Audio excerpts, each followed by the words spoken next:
Hello, my name is Stupidubins, and in this one I'm going to be hosting a game of Does It OHKO, where I give you an attacking Pokemon, a defending Pokemon, and a stat spread, and you have to tell me if it OHKOs, as the title suggests. Let's get started. First up, attacking, I have Choice Specs Kingambit with 252 special attack EVs and an attack boosting nature. 0 fainted allies using Grass Knot. Defending, I have offensive bulk up Great Tusk with 252 HP EVs and 0 special defense. I'm gonna vamp while you think of the answer. Gambit has been a terror ever since it debuted, but it's usually known as more of a physical attacker than special. Also, fun fact, the ability Supreme Overlord also boosts the power of special moves and not just physical. So, does it OHKO? Let's find out.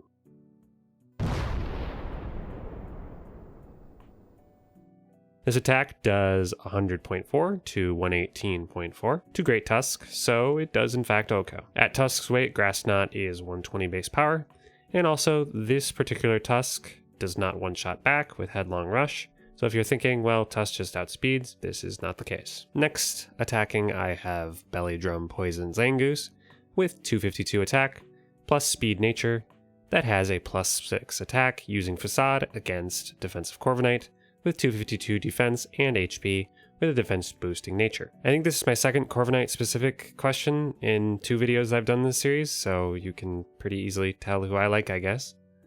So, does this OHKO?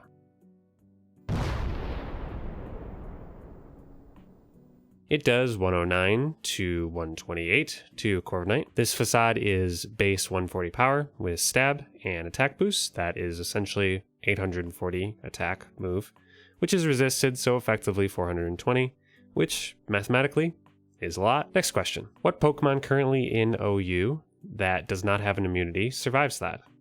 Competitive singles is played in tiers, where each Pokemon is sorted by their usage, with OU being the highest non-legendary Ubers tier. You can look up what currently is in the tier, but we've got some big defensive hitters like Garganacl, Skarmory, and Corviknight. That is enough stalling.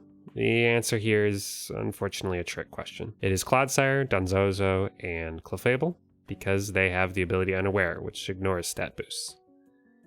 Let me know if I missed something, because I legitimately couldn't find a single one who it didn't OHKO, resist or not. Next up, I have Life Orb Volcarona in the Sun, with 252 special attack EVs with a boosting nature with plus 6 attack, versus Eviolite Chansey with 252 HP, and 252 special defense, with a special defense boosting nature. Volcarona is my favorite and only bug-type Pokemon that I personally like.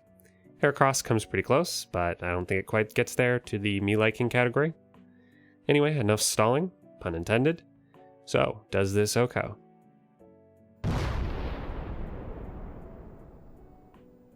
It does 76.2 to 89.9%, which isn't really even close. For reference, this same set one-shots Blissey about half the time, so we can see how much stronger Eviolite Chansey is. The last one I have is Choice Band Barraskewda in the Rain with 252 attack EVs and an attack boosting nature, clicking the move Liquidation. Defending, I have specially defensive Tinglu with 252 HP and nothing else.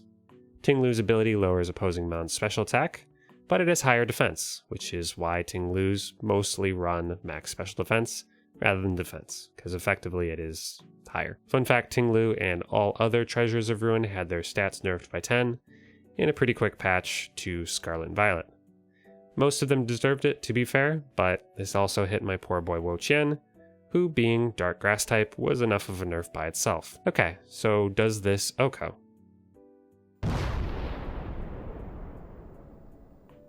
It actually does 105 to 124, which is, I would argue, pretty solid, given all the advantages that Barraskewda gets. Max defense, Tinglu, by the way, does actually tank this, with a max roll being 93%, but I wanted to switch up the answers so this isn't too predictable. So that's the video. Let me know how you did, and I will make another one of these. Thank you, and goodbye.